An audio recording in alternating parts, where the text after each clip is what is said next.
Picture this. A man, we'll call him John, walks into a hospital to visit his ailing grandmother. The hum of fluorescent lights fills the silence as he navigates the stark white corridors. He reaches her room, the door creaking ominously as he pushes it open. His grandmother is there, frail but smiling, oblivious to the unease that's starting to gnaw at John. He chats with her, sharing tales of his mundane day and the world outside these clinical walls. Her eyes light up with his words, a small comfort in the sterile hospital room. Yet the quietness of the hospital is unsettling. It's as if the building is holding its breath, waiting. John brushes off the feeling, attributing it to his overactive imagination. As he steps out into the cool night air, a sense of relief washes over him. He shakes off the unease, completely unaware of the disturbing revelation that awaits him. The next day, John returns to the hospital, but something is off. The usual hustle and bustle is replaced by an eerie silence. The halls that once echoed with the rhythmic beeping of machines and hushed conversations of medical staff are now ominously quiet. The air feels thick with an unspoken dread. John walks further into the hospital, his footsteps echoing eerily in the hollow silence. He keeps expecting to turn a corner and find the usual activity, but each new corridor is as desolate as the last. His heart pounds in his chest, each beat echoing his growing unease. Suddenly he spots a lone figure. It's a nurse, her face pale and eyes wide with terror. John approaches her, feeling a chill creep up his spine.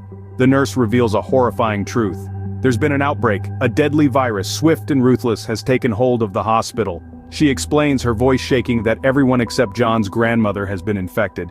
The staff, the patients, everyone has been quarantined. The hospital is now a ghost town, its inhabitants held captive by an unseen enemy. The doors are locked, the windows sealed, no one in, no one out. But the most shocking revelation is about his grandmother. She is, inexplicably, immune. While the virus has claimed everyone in its path, she remains untouched. It's as if she exists in a bubble, protected from the deadly intruder. The why and how are unknown, but the fact remains, she's the only one alive and healthy in this sea of contagion.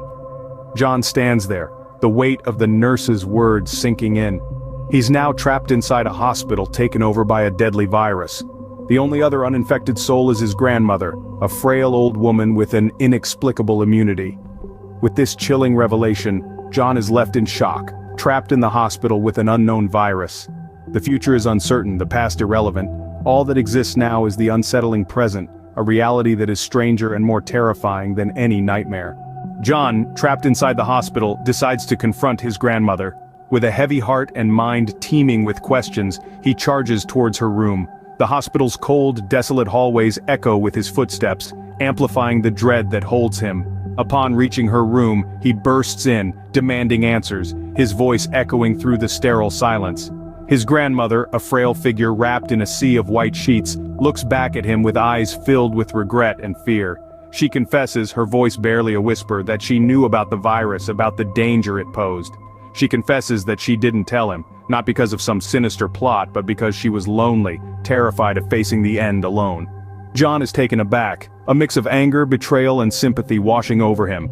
He stands there frozen in disbelief, as the weight of his grandmother's confession sinks in. John is left in disbelief, unable to comprehend his grandmother's confession. Faced with the horrifying truth, John decides he must escape. With his heart pounding like a drum in his chest, he quickly formulates a plan. It's not perfect, but it's all he's got. He must traverse the ghostly, abandoned corridors, evading those who've succumbed to the mysterious affliction that's turned the hospital into a house of horrors. Taking a deep breath, John steps out into the eerie silence. Each echo of his footsteps feels like a shout, drawing unwanted attention. He darts between rooms, slinks around corners, a shadow among the empty beds and deserted stations. The infected roam aimlessly, their hollow eyes devoid of any human recognition. Finally, the exit is in sight. His heart soars with hope, but it's short-lived. The doors are locked. Panic swells within him as the chilling realization sets in. He's trapped. As he stares at the locked doors, a sense of dread washes over him. He's trapped, with no way out.